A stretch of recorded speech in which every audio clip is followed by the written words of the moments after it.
오늘도 수요일에 신사 거성 전원책 변호사와 함께 정치권 현안 얘기 말씀 나눠보겠습니다. 안녕하십니까? 예, 안녕하세요. 네, 명절 연휴 잘 보내셨습니까? 요새 잘 못 보내고 못 보내셨어요? 있습니다. 이 나이가 들면 여기저기 몸이 아프고 고생 많으셨습니다. 자, 일단 국민의힘 얘기부터 차근차근 풀어가 보겠습니다. 예. 이준석 전 대표가 오늘 법원에 또 나왔습니다. 주호영 전 비대위원장 직무정지 가처분 인용 관련 이의 신청, 그리고 비대위원 직무정지, 마지막으로 당원 개정 관련 전국위 개최 금지와 무효까지 이 세 건의 가처분 대한 신문 때문에 나왔는데, 이준석 전 대표가 아까 나와서 굉장히 여유롭게, 아주 여유 있게 기자들과 대화를 했는데, 그거 잠깐 보시고 말씀 이어가고 있습니다. 오늘 가처분 심리 같은 경우에는 어차피 지난 가처분에서 법원에서 일정 부분 판단을 내린 부분에 대해서 불복하는 것에 대해서 다루는 것이기 때문에 순탄하게 진행될 것으로 믿고 있습니다. 자체 가처분 관련해서 국민의힘 측에서 연기 신청을 했습니다. 이 부분 좀 어떻게 생각하시는지? 그것은 법원에서 판단해서 진행하는 것이기 때문에 그것은 판사님의 재량이라 이렇게 생각하고 있습니다. 다시 한번 말씀드리지만은 이게 된 어떤 당원 개정이고, 그리고 처분적인 당원 개정이기 때문에 문제가 크다고 법률가들이 입을 모아서 이야기하고 있습니다. 굉장히 순탄하게 진행될 거다라고 자신하네요. 그건 이준석 전 대표의 생각이고 예, 그건 네 생각이고. 예. 오늘 아마 가처분 심리가 있었던 것은 당헌 개정에 관련된 가처분 있을 겁니다. 그리고 나머지는 아마 28일로 연기가 된 걸로 제가 알아요. 아까 뉴스를 보니까 그렇게 얘기를 하던데. 그렇습니다. 28일 11시에. 일단 이 당헌 개정 문제는 이런 것 같아요. 이준석 전 대표 쪽에 법률가들이 하는 얘기는 이게 소급 입법 아니냐. 예. 쉽게 말하면 최고위원 선출 최고위원 5명 중에 4명만 고리가 되면 이거 비상 상황이다. 예. 그래서 이 소급 입법이다. 깨놓고 말하면요. 이 단추는 있는데 구멍이 없으니까 구멍을 만든 것처럼 보이기도 합니다. 이 제가 보기도 그래요. 그래서 이런 경우에 판결문을 어느 쪽으로 써도 돼요. 결정문을. 제가 판사 같으면 이쪽 편 들고 싶으면 이쪽 편에 논리에 맞춰서 잘 쓸 수 있고 이쪽 편도 잘 쓸 수 있습니다. 왜 그런가 하면 이쪽 편은 이건 정치의 영역이란 말이에요. 당이 비상 상황이냐 아니냐 하는 것은. 그리고 지난번에 이 재판부가 똑같습니다. 왜 그런가 하면 남부 법원에 이 가처분 심리를 할 수 있는 재판부가 하나밖에 없어요. 이래서 재판부가 이 황정수 부장이죠. 네, 똑같은데. 그래서 이번에도 사실은 아마 지금 이준석 전 대표가 저리 여유가 있는 것이 그렇게 같은 사람인데 이 판단의 기준이 잣대가 바뀌겠느냐 하는 건데 그건 바뀔 수 있어요. 뭔가 하면 지난번에 입법을 한 것이 예컨대 최고위원 5명 중에 4명이 고리가 되면 비상 상황이다고 한 것이 이것이 하자를 치유한 것이냐 아니면 이준석 쪽에서 말한 것처럼 소급 입법을 한 것이냐 어느 쪽으로 보느냐 이 문제란 말이에요. 하자를 치유한 것으로 보면 이건 당연히 이거는 기각이 되겠죠. 가처분 신청이 기각이 되고 그리고 아마 28일 심리하는 정진석 비대위에 대해서도 또 판단할 이유 없이 그대로 다 기각이 될 가능성이 매우 높습니다. 그래서 저는 이번에도 2주 뒤에 이 가처분 심리를 한다는 게 제가 아까 들은 뉴스가 맞다면 재판부가 오히려 이렇게 뒤로 심리로 미루는 것은 앞에 이 가장 중요한 이 당헌 개정에 대한 이 가처분 이 부분에 대한 어떤 판단이 먼저다 하는 생각을 하고 있는 것이 아니냐 이런 생각을 해요. 같은 재판부여도 이 상황을 보완을 했다고 판단하면 기각시킬 수 있는 것이다. 그리고 지난번 결정이 나오고 났어요. 워낙 헌법학자들 쪽에서부터 시작된 이 비판이 많이 있었습니다. 이 허영 교수님이 그런 얘기를 했죠. 왜 정당성의 크기까지 법원에서 재단하느냐. 그건 오버한 거다. 쉽게 말하면 정당의 자율성 자체를 정치의 영역을 인정을 해야지. 그거까지 법원에서 일일이 판단하는 것은 문제가 있다. 이 법원에서 판단하는 것은 어디까지나 절차의 하자. 이런 것만 판단을 해야지 정치의 영역까지 들어오지 마라. 아마 오늘 전주의 의원이 전주 의원 또 이 서울지방법원에서 부장판사까지 했던 분입니다. 이분이 오늘 이준석의 반대편에 있어서 그런 얘기를 한 것처럼 보여요. 이 정치 영역 아니냐, 선을 그 법원이 선을 넘어서는 안 된다. 예. 이 주장을 했던 것처럼 보입니다. 그런데 뭐 이준석 쪽에서는 어떻게 이 재판부를 그렇게 공격을 하냐 식으로 또 얘기를 했던데, 아니 맞습니다. 그건 충분히 할 수 있는 주장입니다. 예. 지금 왕왕님 의휴 정권 초기에 집권 여당이 이렇게 시끄럽게 싸운 적이 있었나 답답하다라고 의견 주고 계십니다. 정말 답답합니다. 예. 정확한 말씀입니다. 그 말씀이. 이준석 전 대표가 본인 SNS에 그렇게 올렸더라고요. 세 글자 독전관. 그러니까 전투를 독려하는 관리. 뒤에 누군가 싸움질 붙이는 사람이 있다라고 얘기하는 것 같네요. 아 결국 이준석 전 대표가 네. 이 울릉도에 갔을 때부터 윤석열 대통령을 징조준하잖아요. 예. 그럼 왜 그렇게 하겠어요? 가령 자기가 지난 대선에서 이 양의 머리를 들고 개고기를 가장 열심히 팔던 사람이다. 예. 이런 얘기를 한단 말이에요. 스스럼없이. 나는 그때 깜짝 놀랐어요. 예. 이젠 돌아올 수 없는 강을, 다시 건널 수 없는 강을 건너버렸다. 이건 안 된다. 건너고 다리도 잘라버리고. 이건 안 된다. 예. 그리고 이런 말을 하면서 이런 가처분 신청을 넣는다는 것 자체가 이거는 아주 언밸런스한 겁니다. 말이 안 되는 거예요. 뭐 어떻든 지금 독점관이 누구였어요? 쉽게 말하면 비대위원 다 내놓고 야 뒤돌았으면 총 쏜다. 이제 이런 식의 야유, 비꼼인데 이거 윤석열 대통령을 겨냥한 거란 말이에요. 그래서 내가 보기에는 이런 말을 계속하는 것은 본인이 뭐 좀 과대망상적 사고를 하고 있는 것이 아니라면 의도적으로 대통령과 자신을 등치시킴으로써 마치 이 골리앗에 대해서는 다윗 같은 그런 대중적인 이미지를 얻고자 한다. 이 이미지 정치를 하겠다는 거예요. 그런데 그게 먹혀 들겠어요. 본인이 우선 그동안에 쭉 해온 일, 가령 문재인 정권 때 문재인 정권을 제대로 비판한 적이 없는 사람입니다. 그리고 지난 대선 기간 안에 자기가 자꾸 1등 공신이다, 1등 공신이다 이러지만 솔직히 두 번의 가출을 하면서 캠프 안에서 가장 분란을 일으킨 아주 대표적인 인물이에요. 그런 인물이 심지어 대통령 후보를 빛내주기는커녕 뭐 비단 주머니를 준다라든지 연습 문제를 낸다라든지 해서 대통령 후보를 조롱의 대상으로 만들어버렸단 말이에요. 이런 짓까지 스스럼없이 한 사람이 자기가 지난 대선과 지방선거에서 1등 공신이다. 그런 말에 수긍을 할 그 오른쪽에서는 우리 우파 사람들이 얼마나 되겠어요. 우리 국민들이 보기에는 기가 찬 거예요. 자, 오늘 이렇게 가처분 신문이 열린 날 국민의힘은 새 비대위 첫 회의가 있었습니다. 정진석 비대위원장 독배를 마신다라고 표현했었죠. 오늘 이 첫 회의 때는 무슨 얘기인지도 잠깐 들어보겠습니다.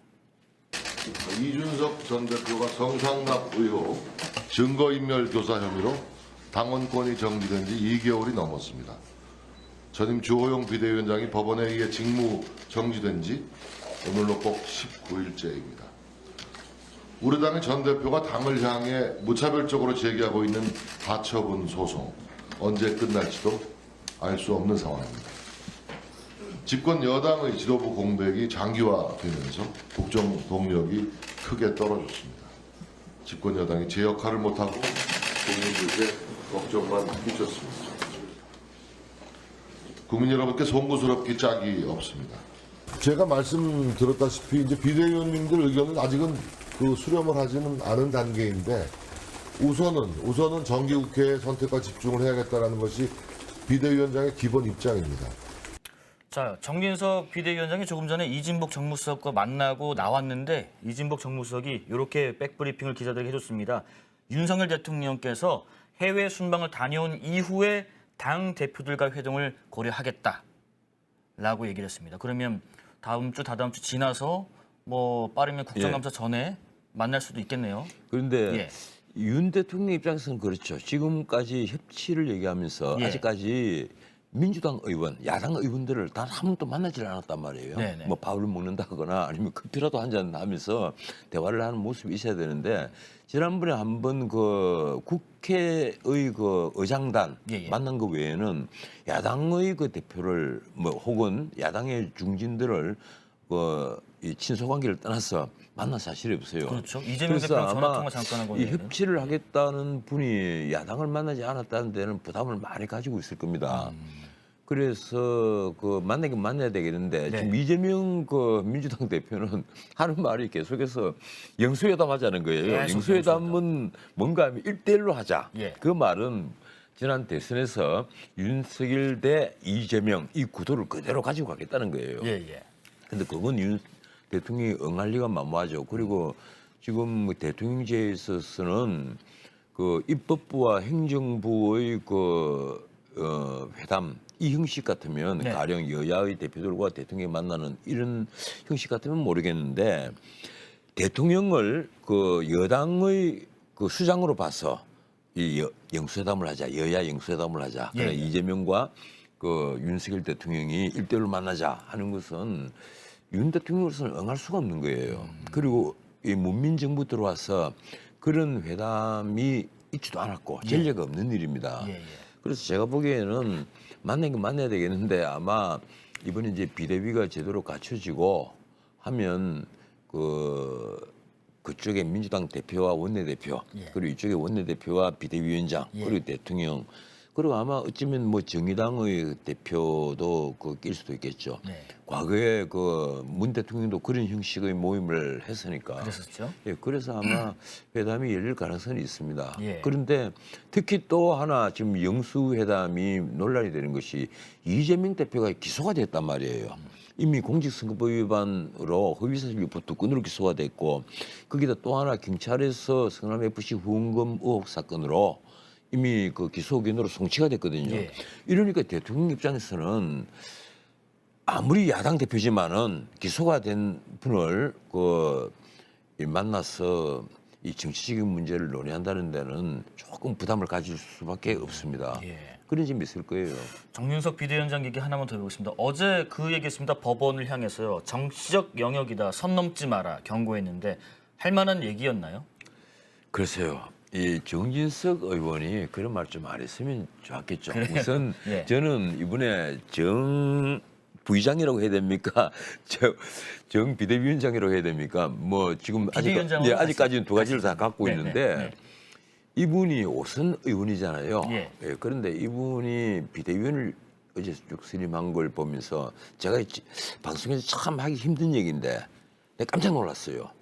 내 생각을 완전히 벗어나 버렸으니까. 우선 친윤 냄새가 많이 났고 참신함이 너무 없었어요. 예. 최소한 이번 비대위원 같으면 이 국민들이 다 어떤 분을 하느냐. 한번 비대위가 조호영 비대위가 한번 무너져 버렸기 때문에 예. 이번에 어떤 분일까 다들 궁금해할 건데 참신함도 권위도 그리고 어떤 중립성도 없어 보이는 비대위다. 이런 비대위 왜 하느냐. 오늘 이 비대위와 함께 현충원에 가서 네. 이 향을 살라 하는데 과연 나는 그렇게 고심해서 만든 비대위인가 하는 의문을 가집니다. 스포트라이트님 법원을 협박하는 건가라고 의문도 주고 계십니다. 그리고 윤 대통령 외교 순방 해외 순방 얘기도 좀 해보겠습니다. 모레부터 윤 대통령이 예정대로라면 리잔수 중국 전인대 상무위원장 접견 시작으로 영국, 미국, 캐나다 쭉 순방을 합니다. 그런데 민주당에서 이런 얘기하더라고요. 돈도 많이 드는데 김건희 여사는 거기 뭐하러 같이 가냐? 꼭 같이 가야 하냐? 민주당의 고민정 최고위원 얘기 듣고 말씀 나눠보겠습니다. 꽤나 많은 예산이 소모가 되잖아요. 그리고 이제 김건희 여사님도 같이 가시던데 네.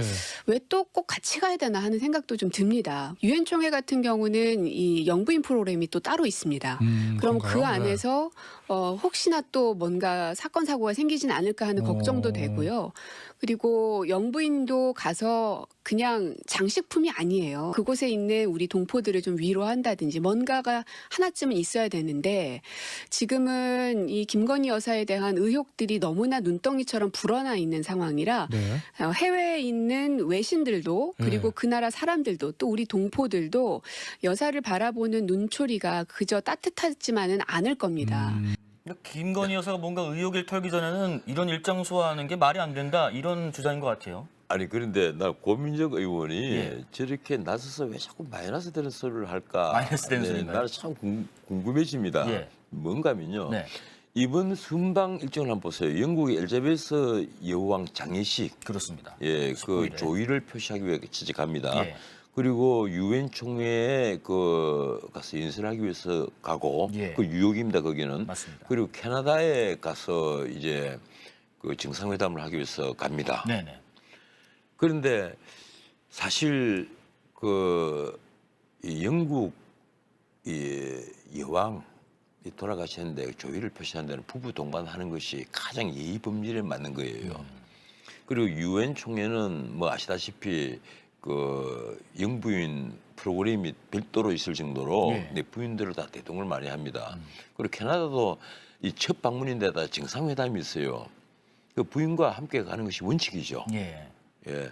그래서 지금 왜 가느냐? 돈도 많이 드는데 이런 얘기를 한단 말이에요. 그러면 이런 말을 할 때마다 늘 비교되는 게 뭐예요? 과거 문 대통령 때 김정숙 여사입니다. 네. 김정숙 여사야말로 갈 때 안 갈 때 다 갔잖아요. 심지어 그 인도 같은 데는요 타지마할을 보고 싶다면서 별도로 대통령 전용기로 혼자서 갔잖아요. 예. 인도를 한번 갔다 왔어. 또 갔단 말이에요. 이집트 가서는 피라미드를 보기 위해서 혼자서 갔다면서요. 이 피라미드 쪽에. 예. 솔직히 지금 또 이 남미의 그 에이펙입니까? 그 회담에 가기 위해서 남미로 갈 때 체코를 들렸잖아요. 예.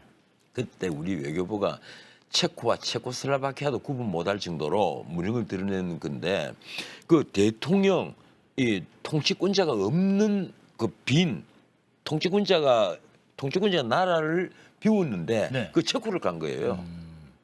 그 왜 갔겠어요? 결국은 미술관과 성당 보기 위해서 갔다는 말이 파다했습니다. 예. 왜 LA를 거쳐서 남미로 가면 되는데 왜 유럽으로 돌아서 가면서 체코를 가느냐 말이에요. 국가원수도 없는 나라에. 예.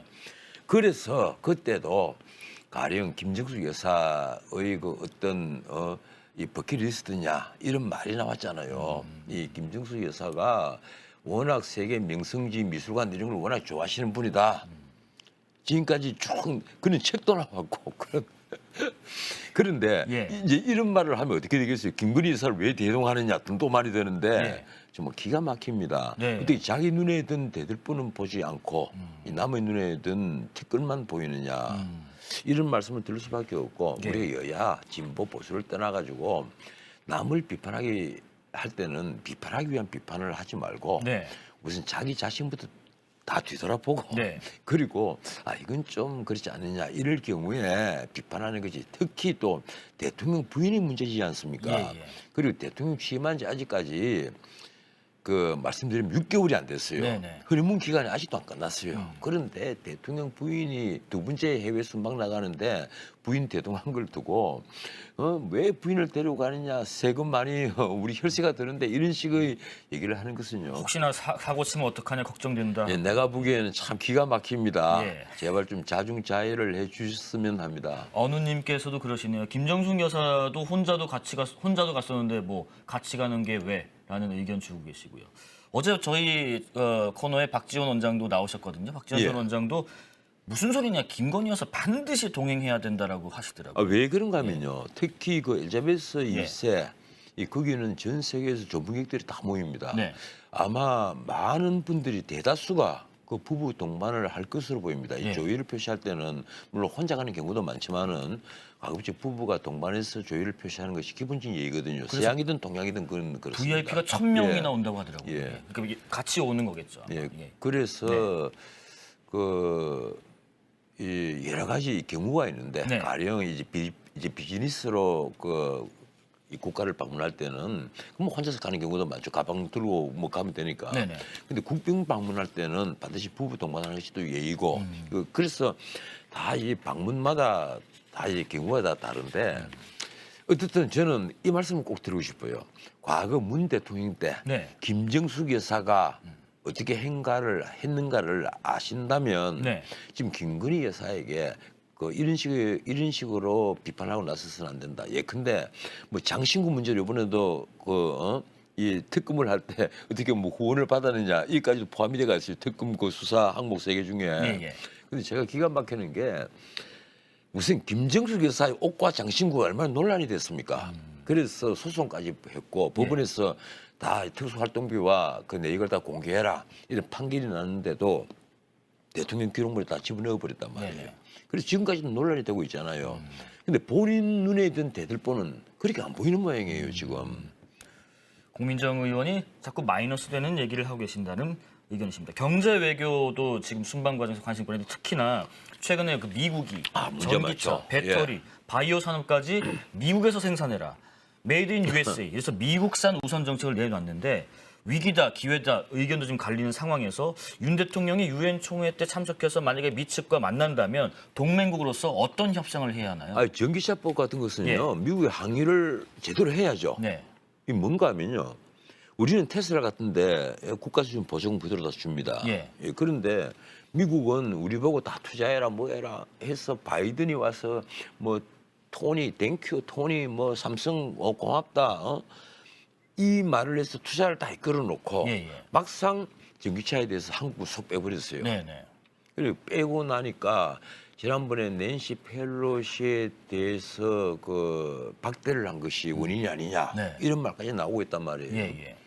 그러면 미국 언론에서부터 그런 얘기가 나왔으니까 그런데 이 점에 있어서 우리 정부가 이제 제대로 항의를 하고 네. 문제 제기를 해야 되는데 물론 문제 제기는 했죠. 네. 하니까 미국에서도 떡으라 싶어가지고 뭐 이번에도 부통령이 또 온다는 거 아니에요. 예. 그런데 어떻든 피해는 지금 우리가 보고 있어요. 그렇죠. 그 바이든이 그 미국 우선주의를 지난번부터 계속 취임 이후에 계속 미국 우선주의를 보였는데 네. 그건 참 정말 아메리칸 퍼스트를 주장하던 트럼프 못지않습니다. 그런데 한국이 미국 편에 서서 그래 민주주의 진영 이거는 이제 바이든이 주장하는 것은 단순한 미중의 경제 전쟁이 아니라 민주주의 진영이냐 아니냐 하는 이념의 진정이잖아요. 네. 그 민주주의 진영에 들어가서 미국 편에 서는 건 좋은데 이런 식으로 한국을 계속 옥죄해 가지고 우리가 꼼짝달싹 못하도록 만들고 당장 우리가 지금 이번 달 6개월째 네. 무역 적자가 될 가능성이 매우 높습니다. 아, 6개월째. 예, 6개월이란 말이에요, 벌써. 우리도 지금 죽을 판인데. 그리고 미국의 강달러 정책에 따라 우리가 지금 환율이 1,400원이 되니 안 되니 하고 있잖아요. 이게 지금 10몇 년 만이라고 오늘도 하는데. 엄청 지금 치솟았습니다. 네. 그런데 이런 한국을 더 옥죄가지고 전기차 제로죠. 그리고 바이오 산업. 지금 한국에도 바이오가 얼마나 큽니까? 이 삼성 바이오도 있고 내가 뭐 특정 기업을 얘기를 해서는 뭐 그렇습니다만은 네네. 이런 바이오 기업들의 공장을 다 차려놓고 있는데 이걸 미국에 들어가는 길을 완전 막아버렸단 말이에요. 그럼 미국에 공장 만들라고 하는 건데 미국 공장 만드는 데는 비용도 엄청나고 네. 그리고 또 미국의 공장을 엄청나게 만들어 놓으면 그것이 우리에게는 하나의 기회는 될 수 있을지 모르겠습니다만 또 하나 이 규모의 경제라는 게 있잖아요. 한국의 공장이 있고 미국의 공장이 있고 그러면 그걸 어디에다 소화할 거냐는 문제가 있단 말이에요. 그럼요. 이래서 이 바이오 이 문제도 보통 문제가 아닙니다. 그런데 미국 바이든은 앞으로 바이오도 뭐 미국에서만 생산을 하도록 하겠다. 네네. 그러니까 아메리칸 퍼스트보다 이게 더한 거예요. 이 문자 그대로 이거는 미국 우선주의에 빠진 건데 네네. 아니 바이든이 이럴 것 같으면 왜 한국에 그렇게 투자를 하라고 그러냐? 11월에 중간 선거가 있어서 좀 그거를 염두에 둔 것도 없지 않아 있어 보이긴 합니다. 그렇죠. 이번 정책이. 이 선거 때문에 그렇죠. 예. 결국은 지금 바이든은 이번 선거에서 다시 소수파로 몰릴 가능성이 높다 이런 이제 예측이 나오니까 지금 총력전을 벌이고 있단 말이에요. 네. 그러면 거기에서 표를 가장 좌지우지하는 것은 뭔가 하면 중산층 이하 백인 다수. 네. 과거에 이 트럼프에게 왕창 몰려갔던 네네. 이 그 표를 조금이라도 이제 챙겨오면 뭐 민주당의 우세가 될 가능성이 많다 이런 이제 평가가 계속 나오는데 네. 결국은 그거죠.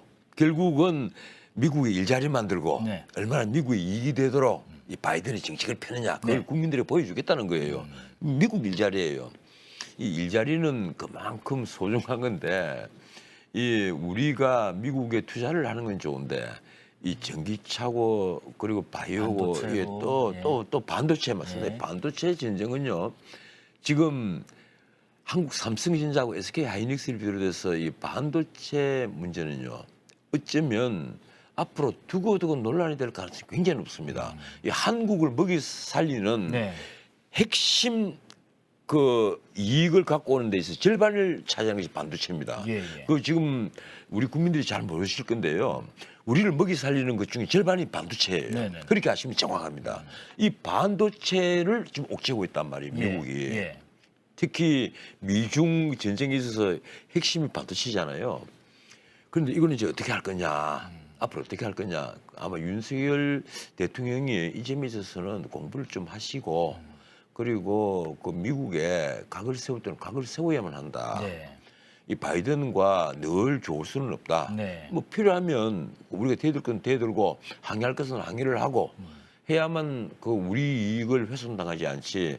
자칫 잘못하면 우리가 미국에 미소만 짓다가는 결국 우리 기업이 어려움에 봉착을 한다. 예. 그리고 우리 일자리가 사라진다.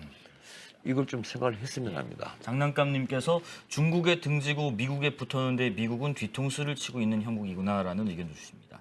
민주당 얘기로 넘어가 보겠습니다. 검경 수사 지금 받고 있는 이재명 대표 오늘은 그 봉하마을 찾아가서 권양숙 여사도 만나고 한답니다.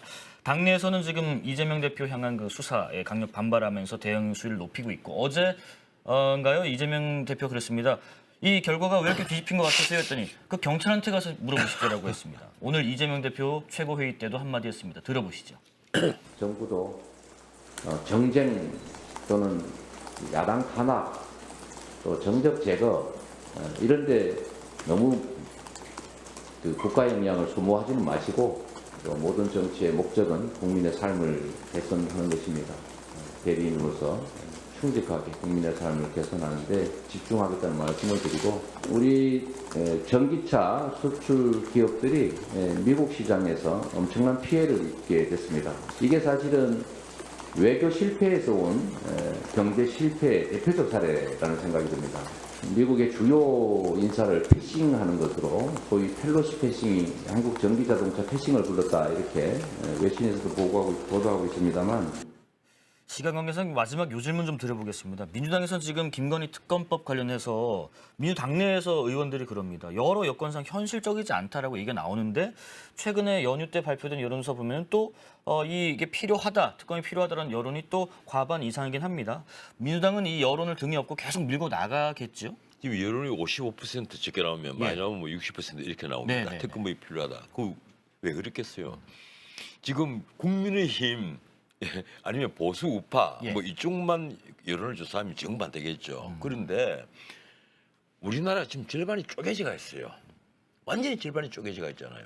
지금 당장 이재명 그 당 대표에 대해서 그 기소가 네. 2건이나 되고 한 건은 꼭 기소될 거예요. 그리고 앞으로도 이제 대장동, 백현동부터 온갖 사건들이 줄지어 있단 말이에요. 뭐 적어도 한 5개, 6개 정도가 계속해서 기소가 될 가능성이 높은데 네네. 이런 데에 대해서 그 우리 국민의 절반은 뭐라고 얘기합니까? 전면전이다. 이건 야당 탄압이다. 이런 식으로 얘기를 한단 말이에요. 네. 그리고 반대편에 있어서는 무슨 소리냐. 정의를 실현하는 건데 그리고 적폐를 청산한다. 네. 그 과연 이런 식으로 편이 갈려진 것이 누구 때문인가? 한번 생각해 보십시오. 전 정권에서부터 시작된 편가르기잖아요. 그래서 나는 김건희 특검법 자체가 이 코미디입니다. 코미디요. 이 솔직히 말해서 코미디예요. 예. 김건희 특검법의 주요 내용이 뭔가 하면요. 예. 이 도이치모터스 주가 조작 사건 네. 그리고 그 학력 그 위조, 예. 학력 위조. 이 논문 참 논문 위조입니까? 예. 그 논문 뭐 표절입니까? 표절이요. 아니 논문 예. 표절입니까? 예. 학력 예. 위조가 아니고 네. 이 논문 표절. 뭐 논문 표절에서 박사학위 받았으면 그것도 학력 위조가 되겠네요. 그런데 논문 표절 문제로 특검을 한 적이 있었습니까? 아니 우리나라 유수한 사람들, 예. 가령 조국 전 장관도 논문 표절 때문에 한번 논란이 됐어요. 예, 예. 그리고 뭐 총리 무슨 부총리 할 것 없이 전부 다 내가 알기로도 내 지금 승민은 말씀 안 드리겠는데 내가 당장 10명도 더 이상 꼽을 수 있습니다. 그런데 그 많은 사람 중에 특검한 적이 있어요? 없잖아요. 특검 까면 안 우선 된다는 말씀이시죠, 이재명 그러면? 당대표도 네, 네. 이 논문 때문에 한번 곤욕을 치렀잖아요. 예. 그런데 가령 도이치모터스 주가 조작만 하더라도요. 네. 지난 정권 때 네. 친문 검사들 네. 가령 그 서울중앙지검에서 이 도이치모터스 주가 조작 사건을 1년 이상 수사를 쭉 하면서 예. 결국 혐의점을 찾지를 못했다 이래가지고 네. 아직까지 불러서 조사도 못했습니다. 네. 그리고 추미애 장관이 이건 애초에 총장에게 보고도 하지 마라 해서 완전 특별 관리를 한 사건이에요. 예, 예. 그런데도 이 사건에 있어서 다시 더 알아볼 게 있다고 해서 이걸 또 특검을 하겠다. 그리고 이것만으로 조금 이상하니까 뒤에 뭐 논문 문제라든가 학력 문제라든가 이런 걸 붙이고 네. 거기다 또 누가 후원하는 게 있는 거 아니냐 예. 이걸 또 갖다 붙여놓은 거예요. 예, 예. 그런데 어떻습니까? 여야 후보들이 지난 대선 토론회 때 합의를 했던 네. 대장동 게이트 같은 것은요. 특검하자고 합의해놓고 아직도 특검하지 않습니다. 진짜 특검을 해야 될 게 바로 그런 거예요. 예. 대장동 개발 의혹, 백현동 개발 의혹. 그게 이렇게 해서 도대체 1조가 넘는 돈, 그리고 백현동만 하더라도 3,100억이 넘는 돈, 그 돈이 다 어디로 갔느냐. 돈의 흐름을 찾으려면 특검해야만 합니다. 예. 그리고 그 뒤에 누가 어떻게 배임을 했고 누가 어떻게 특혜를 줬느냐 찾아내려면 특검을 해야만 해요. 네네. 그리고 이 특검은 간단합니다. 뭐 길게 끌 거 없어요. 한 90일 제대로 수사하면요 모든 거 다 밝혀낼 수 있습니다. 예. 그런데 이런 특검을 하지 않고 엉뚱하게 김건희 특검을 한다면요 지나가는 개가 웃죠. 지나가는 개가 정말 웃습니다. 이건 이런 식으로 말장난들을 쳐서는 안 됩니다. 나는 민주당이 왜 자꾸 국민적 신뢰를 잃을 길을 걷느냐. 결국 이제 조정훈 의원이 한마디 했잖아요. 지금 키를 갖고 있잖아요. 네, 이분이. 네. 이분이 이제 패스트 트랙으로 가느냐 못 가느냐는 조정훈 의원이 동의하느냐 아니냐인데 조정훈 의원 또 이건 하려고 해서 한 게 아마 아닐 거다. 일종의 코미디라는 얘기입니다. 네, 그래서 그랬나 봅니다. 제일 쪼잔한 게 부인에 대한 정치라고 코멘트한 것 같습니다. 어쨌든 김건희 특검 밀어붙이기는 지나가던 개가 웃을 만한 일이다라고 말씀해 주셨습니다. 거성 전원책 변호사와 함께 정치권 현안 얘기 나눴고요. 바로 이어서 수요일에 새 코너 소개해 드리겠습니다. 오늘 고생하셨습니다. 고맙습니다. 예, 고맙습니다.